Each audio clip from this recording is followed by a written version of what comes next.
हैं आप? हम पटना के रहने वाले हैं। रहने वाला है। एग्जाम के लिए क्या चाहते हैं आप लोग? एग्जाम यही चाहते हैं कि आयोग वापस से 70-50 एग्जाम कंडक्ट करवाए फिर से सारे बच्चों के लिए, केवल बापू सभागार के बच्चों के लिए नहीं। आपका एग्जाम कैसा गया था?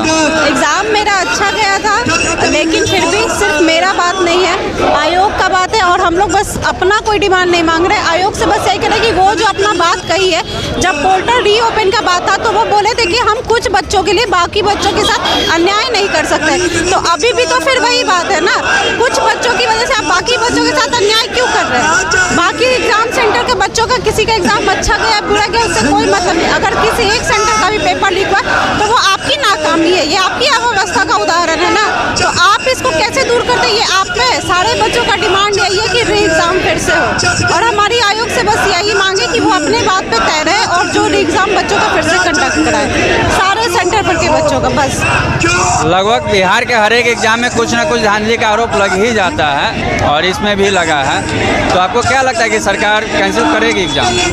सरकार अगर ये हमारे बस में तो है नहीं, कुछ भी चाहेगी तो सरकार ही अपनी तरफ से पहल कर सकती है। सरकार चाहे तो पेपर लीक करा सकती है, चाहे तो रुकवा सकती है। क्वेश्चन का लेवल कैसा था, कैसा लगा? क्वेश्चन का लेवल तो कहीं से भी सिविल सर्विसेज वाला नहीं था। और जैसे आप 68-69 के पैटर्न को देखेंगे, जो जेन्युइन स्टूडेंट है, सीरियस स्टूडेंट है बीपीएससी के, वो 68-69 के पैटर्न को देखते हुए अपने पढ़ाई में बहुत बदलाव करे थे, फैक्ट छोड़ के कॉन्सेप्ट बेसिस क्वेश्चन पढ़ने लगे थे। और इस बार तो ऐसा हुआ कि केवल फैक्ट्स क्वेश्चन उठा के डाले गए एग्जाम में।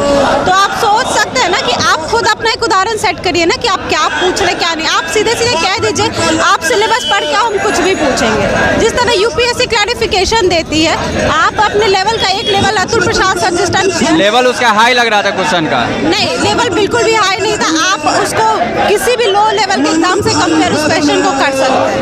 पेपर आउट है, आप लोग देख सकते हैं कि वो किस लेवल का क्वेश्चन था। वो सिविल सर्विसेज के लेवल का क्वेश्चन कहीं से भी नहीं था। क्वेश्चन से प्रॉब्लम नहीं है, सिर्फ आउट हो गया था, इसके लिए आपको समस्या आ रही है। प्रॉब्लम क्वेश्चन से ये है ना कि क्वेश्चन का लेवल भी थोड़ा ऊपर होना चाहिए। जिस तरह 68-69 में कॉन्सेप्ट बेसिस क्वेश्चन पूछे थे, उस इजी मॉडरेट टाइप का आप वैसा फिर से क्वेश्चन पूछे।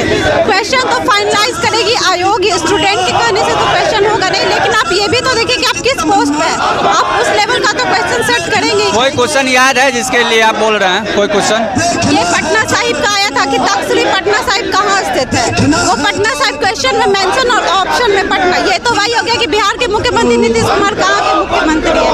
पेपर आप इजी बनाए, क्या सोच के इजी बनाए वो आप पे डिपेंड करता है। पर बच्चों की मांग भी यही है कि क्वेश्चन का लेवल भी थोड़ा बढ़ा जाए और बीपीएससी एग्जाम भी कंडक्ट कराए 70-50। बस इतना ही कहना चाहते थे। हाँ, मतलब रात से ही हैं आप? हाँ, पटना के ही रहने वाले हैं। रात में थी यहाँ पे? नहीं, मेरी 6 महीने की बाबू है, बीमार है घर पे। कल वो ज्यादा बीमार थी तो आ नहीं पाए थे। आज सुबह छोड़ के उसको घर पे 10 बजे यहाँ आए, 9 बजे तक हम यहाँ पहुँच गए थे। अभी 2-3 घंटे से यही है और अभी रुकेंगे हम शाम तक यही। अगर आज रहना पड़ेगा तो रुकिएगा यहाँ पे? हाँ, डिमांड तो हमारे लिए दोनों इम्पोर्टेंट है। मेरी बाबू भी घर पे मेरा वेट करिए, यह भी काम जरूरी है। जब तक मैनेज हो पाएगा इधर करेंगे, नहीं तो फिर उसको भी तो छोड़ नहीं सकते हैं ना। एक तरफ जीवन है तो एक तरफ भविष्य है, हम समझ रहे हैं आपकी बात को। चलिए हम और लोगों से बात करेंगे। क्या भैया कहाँ से हैं? यही पटना बीटा। कब से हैं यहाँ पे? आज आए हैं सुबह में। सुबह में? रात में पता नहीं था? नहीं पता था, लेकिन कल कुछ काम था इस वजह से पहुँच नहीं पाए। तो अब जब तक रिजल्ट नहीं आएगा तब तक रहिएगा कंटिन्यू? निश्चित तौर पे इस रिजल्ट का कोई मतलब नहीं होता है जब आप इस तरह से डुअल 12,000 अलग और 3.5 लाख बच्चे अलग होते हैं। और चूंकि न्याय सिर्फ कागज़ पर नहीं दिखना चाहिए, न्याय होते हुए लोगों में दिखना चाहिए। और आयोग जैसी कोई भी संस्थान है, अगर उसमें लोगों को विश्वास नहीं है, जो लोगों के लिए बना है, बच्चों के लिए बना हुआ है, तो एक बार पुनर्विचार इस पर करना चाहिए।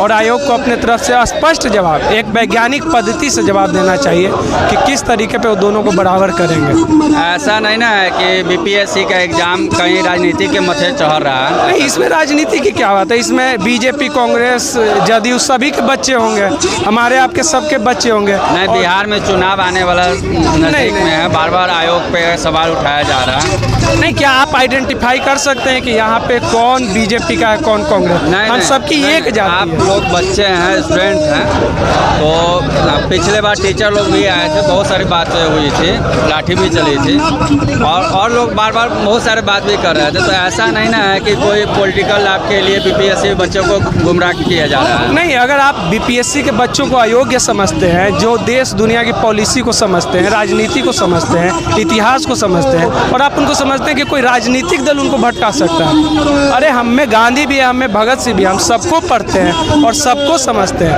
और किसके लिए कैसे लड़ना ये हमें तीसरा व्यक्ति नहीं बताएगा। क्योंकि तीसरा व्यक्ति कौन होता है? उन्होंने बीपीएससी का एग्जाम दिया, और आपको भी बताया कि कम से कम स्टेट पीसीएस यूपीएससी का प्रतिष्ठित एग्जाम, और उसको नहीं। मैं इंटरव्यू दे चुका हूँ, और आज मुझे ऐसा नहीं कि मेरे मार्क्स कम आ रहे हैं, लेकिन मुझे अविश्वास है इसमें, जो प्रणाली जिस तरीके से चल रही है। और किसी भी राजनीति के बहकावे में हम लोग कोई भाड़े पे लाए हुए बच्चे नहीं हैं यहाँ पे। हम सब खुद से प्रेरित हो रहा है, हम सबको इनजस्टिस दिखता है, और जिसको दिख रहा है वो यहाँ पे उपस्थित है, और लोग रास्ते में जो लोग आ रहा है। तो किसी तरह से कोई राजनीतिक बात नहीं है। अब राजनीतिक बोल के चेयरमैन साहब को लग सकता है कि राजनीतिक स्टेक होल्डर हो सकता है, लेकिन वो चेयरमैन को सिर्फ कन्नी काटने वाली बात है। किसी भी अगर वो हम सब अपनी कमी को छुपाने के लोग निश्चित तौर पे आप समझ सकते हैं। हम सब, आप कोई पीजी किए हुए, कोई मास्टर किए हुए, कोई पीएचडी किए हुए, कोई जेएनयू से पढ़े हुए, मैं खुद डीयू से पढ़ा हुआ हूँ, और अच्छे कॉलेज यूनिवर्सिटी से आया हूँ, और हमें कोई समझाएगा। जो बीपीएससी के छात्र एग्जाम दिए हुए हैं उनको आप क्या कहना चाहते हैं? मैं यही कहना चाहूँगा कि देखिए, न्याय तो किसी रूप में नहीं है। अगर आप 66वीं बीपीएससी के एग्जाम को देखेंगे तो यही हुआ था, कट ऑफ आसमान छू गया था, और वहाँ भी एक सेंटर पे हंगामा हुआ था, रद्द हुआ था। चूँकि संख्या कम थी, इस वजह से उस बात को दबा दिया गया।